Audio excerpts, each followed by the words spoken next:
Hi hello అండి, welcome to our channel. ఇదైతే మేము రీసెంట్గా షాపింగ్కి అయితే వెళ్ళామండి. నేను మా వారు కలిసి షాపింగ్కి వెళ్ళడానికి రీజన్ ఏంటా అంటే మా మ్యారేజ్ డే ఉంది ఇంకో 2 డేస్లో. దానికోసం అయితే షాపింగ్ చేయడానికి వెళ్ళాం. నాకైతే ఆల్రెడీ మా మదర్ కొనేసారండి, రెడీగా ఉన్నాయి. మా వారికి అయితే ఇప్పుడు తీసుకోవాలన్నమాట. సో ఆయన అయితే ట్రయల్ రూమ్కి వెళ్ళారు. నేను ఇంకా ఏవి బాగున్నాయా అని చూస్తూ ఉన్నాను ఇక్కడ. ఇప్పుడు ట్రయల్ రూమ్ నుంచి ఒక్కొక్కటి వేసి బయటకు అయితే వస్తూ ఉంటారు. ఇప్పుడు నేను మీకు వీడియో క్యాప్చర్ చేసి చూపిస్తాను చూడండి.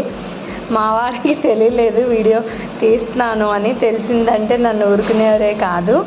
సో ఇదైతే సైడ్ వచ్చిందనమాట బటన్స్, వెనకాల క్యాప్ కూడా వచ్చింది. అలా ఒక్కో డిఫరెంట్ మోడల్ అయితే పిక్ చేశాను నేను ఇక్కడ. ఇదైతే మా వారు ఇంకొక కలర్ షర్ట్ అండి. నాకైతే ఇది బాగా నచ్చి తీసుకున్నాను. అదేంటంటే గోల్డ్ కలర్, దాని మీద హోల్స్ వస్తాయి, అందుకే మా వారికి ఎక్కలేదు. మళ్ళీ చూపిస్తాను ఒకసారి ఫోటోలో యాడ్.